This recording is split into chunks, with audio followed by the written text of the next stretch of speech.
Hello, it's Mike here, it's Sunday. We had quite a few questions on email recently about soldering irons, so I thought it might be quite good to have a little video. I'm in self-effacing mode today because I haven't shaved for ages. That's what lockdown does for you. Question number one about soldering irons was, why do we use the Weller 100 watt irons? This is the 100D, I think.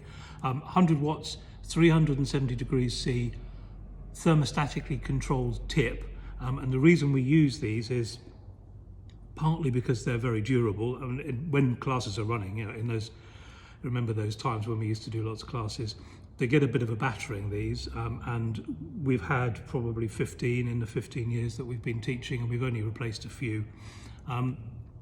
Secondly, they're easily hot enough, and the thermostatic temperature control is good enough to make them good for both leading and foiling. They keep the temperature while you're doing your foiling, which is quite demanding of a soldering iron.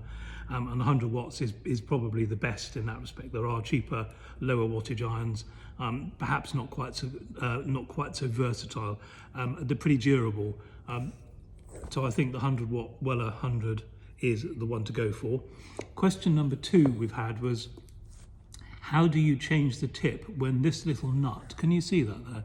How do you change the tip when that gets rusted on? And it does get rusted on.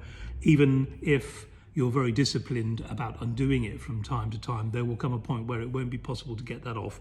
And if the tip needs replacement, or if the nut rusts through and the tip just falls out, you need to be able to get the tip off. And actually, it is entirely possible to do that by hacksawing at an angle. I realise I should have got a hacksaw now. And cutting a slot in there until you weaken the nut enough to be able to get it off with a pair of pliers. You'll need to make sure you've got a spare nut in stock. We always have a few on hand. And I would suggest, if you're doing stained glass much, have a spare nut and a spare tip on hand so that you can change them when you need to.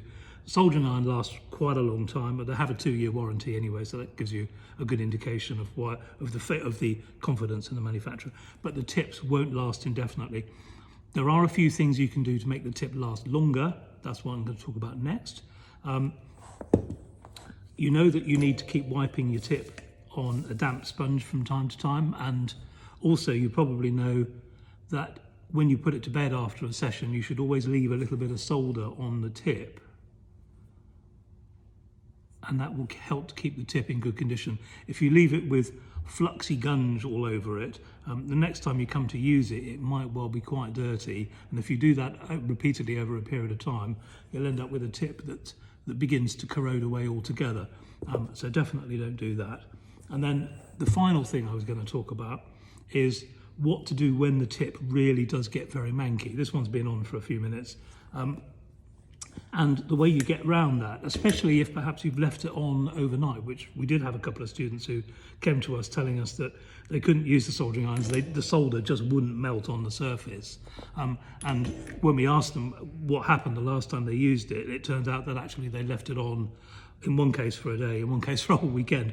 Amazingly, the soldering iron was still working, it was just the tip was completely gunged up. And the thing to do about that is to use Salomoniac tip tinning block. You can get these, they're only a couple of quid. I'll show you how to use it in a second. Before I do, I will say it's pretty caustic, this stuff, so you need to wash your hands. Perhaps better to wear gloves in the first case, but definitely wash your hands after doing this. But you should wash your hands thoroughly after doing any solder anyway, because of course the solder contains lead. And this is what you do with your Salomoniac block. Start off with as clean a tip as you can get it, and then you melt a little bit of solder on the block. You need to make sure your soldering irons are really at working temperature. Now you see the fumes coming off there. Can you see the sort of steam? Firstly, don't breathe that in, it's horrible. It's not good for you. And I'm just gently wiping backwards and forwards with a little bit of melted solder, and that starts to replace some of the tinning on the tip of your iron. And I'm going to do that the same on the other side. I'll just do that. I'm not pressing down hard because I don't want to potentially damage the iron by pressing really hard. I'm just wiping the iron with a Salomoniac block and a little tiny blob of solder. See the little blob of solder? And that helps to replace the tinning on the tip of the iron. You don't want to do this every time you get your soldering iron out. You only really should do it absolutely when needed. And if you always put your soldering iron to bed with a little bit of solder on both faces of the tip. You shouldn't have to do this too often, but this is just one of those sort of emergency recovery things when your soldering iron is no longer clean enough to properly melt the solder. So by the time I've done that a little bit, wipe off that excess solder. You see how shiny and clean the tip is.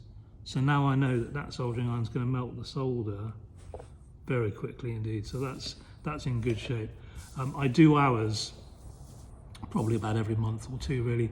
If I find I'm about to use a soldering iron that's really gungy and manky, I might do that soldering iron at that point. That's just one of those things you do from time to time to keep your soldering iron in good nick. So I hope that's useful. Well 100 watt is the one that we tend to use because they're durable and they're the right temperature for both foiling and leading. We keep a stock of spare tips and the tip nuts, and we've found that you can cut them off if you absolutely need to, if you're very careful with a hacksaw to change the tip. And from time to time we use a sal ammoniac block. That's that one. You can get that from places that do stained glass equipment. We use a sal ammoniac block to clean the tips every now and again when they absolutely need to.